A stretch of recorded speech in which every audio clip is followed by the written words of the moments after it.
just gonna put my foot on the floor and I'm not listening till I see God or a checkered flag.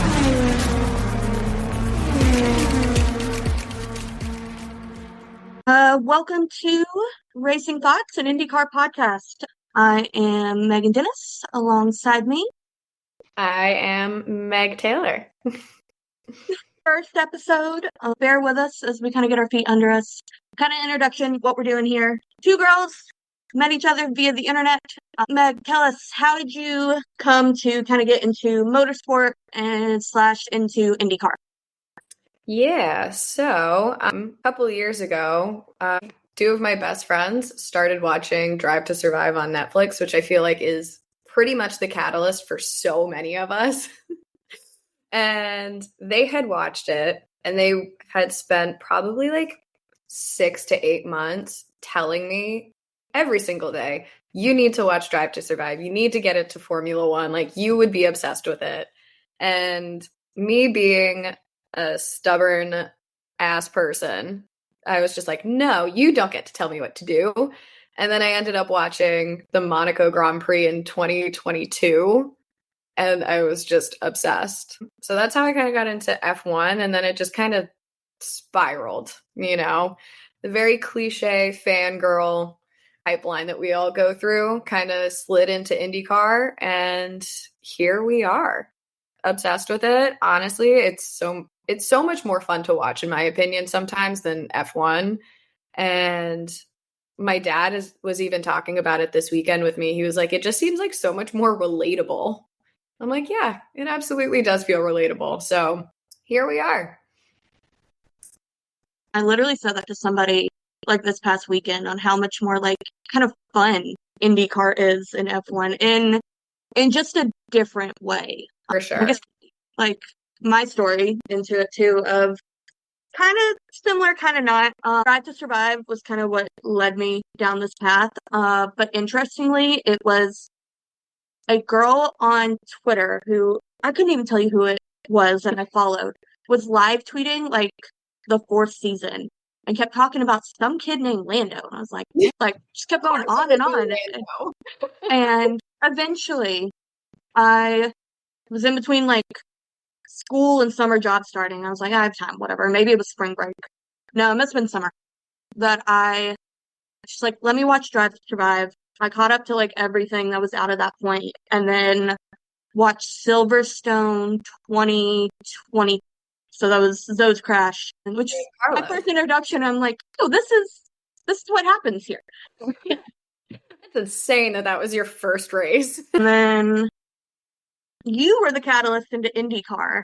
You just kept sending me things, and then I guess the Indy 500 last year was probably the first IndyCar race that I watched, but with like no investment. It was just like, oh, it's this thing that's on, like Monaco's over, everyone's talking about it, let me just put it on TV. And then I did kind of drag you into this, so I'm thankful for it.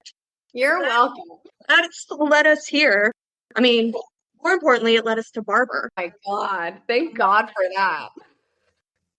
Which I still can't believe that we actually were able to pull that off and were able to like do what we did with it. And I was just like, oh, it truly was the best time. I think that was the moment that I was like, I think I like IndyCar a lot more than I could ever like F1. And like, don't get me wrong, I love F1. It's, pride and joy in my heart. But it's so kind of like out of reach sometimes, where I'm just like, you know what, they're on a different level. Like, sure, put them on a pedestal, because you know what, they kind of deserve it at that point. Whereas like, you go to the IndyCar races and you just kind of see them walking around. Like, we met so many people in Barber, and it was just so casual too. And they were like, yeah, sure, great, hi. It's like, okay, there you are. And then also like the petty drama, which is like my favorite part still. Yeah, and it's just, I think that's right. It's the accessibility of IndyCar, and not just like getting to meet drivers, but just getting to be like, I mean, the amount of cars and tires and you name it, we got in the way of. All of the carts that we almost got run over by. We weren't the dude who walked into this tire stand, though. So you know what? We still won. We still won. We did not walk into a stack of tires. That is a very valid point. No, but for sure, getting like up close and personal with all of these things is really cool. And then from my standpoint of things, like being a science nerd with this, like seeing the cars and like seeing what they do, like engineering wise, like the aerodynamics of it all, like you know me, I go deep dive into these cars sometimes. So like actually getting to see them up close and personal was just like the coolest thing ever. Like, thank God for that. Because I will never see an F1 car up close. And even if you were to get in the paddock, like you're not getting that close to one ever. No.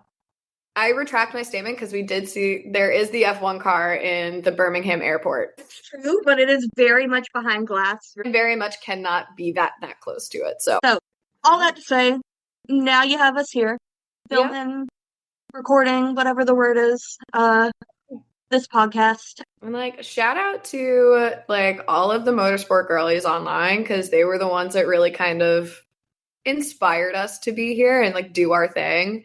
You know, like you have track talk with Emma and Hannah and fan behavior with Zoe and Hannah. But like I specifically wanted to highlight Michaela from She Loves F1 because she just posted that video recently of her right before the 500 where Indy sent her like her own personal thing of milk for like in honor of her father and stuff. And she was like, you know, just post the video, even if it's cringy, but like if it makes you happy, do what you want. And we're like, you know what?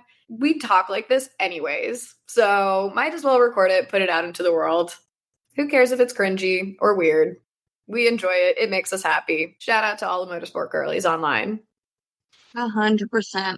With that, it's like, I mean, I listen to podcasts regularly and I listen to a lot of those that are F1 spaces, and people seem to be getting more into IndyCar, but that same space doesn't seem to exist in IndyCar yet. And as 100%. someone who is still getting like into the sport and doesn't understand a lot of what's going on, if we can be a means of helping to fill that gap and get people more invested and not just, cars going in circles, but also more of like the tech behind it, the specs, all the nuanced stuff, along with, the drivers and the teams, and why are there 500 different livery colors, and why do these same colors not drive for the same team?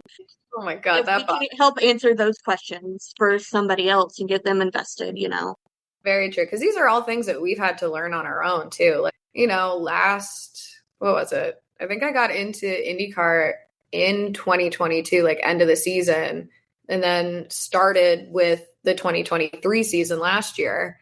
And I didn't really know anything about it. I just knew that there was a McLaren team and I liked McLaren. So I'm like, okay, I'm going to root for them.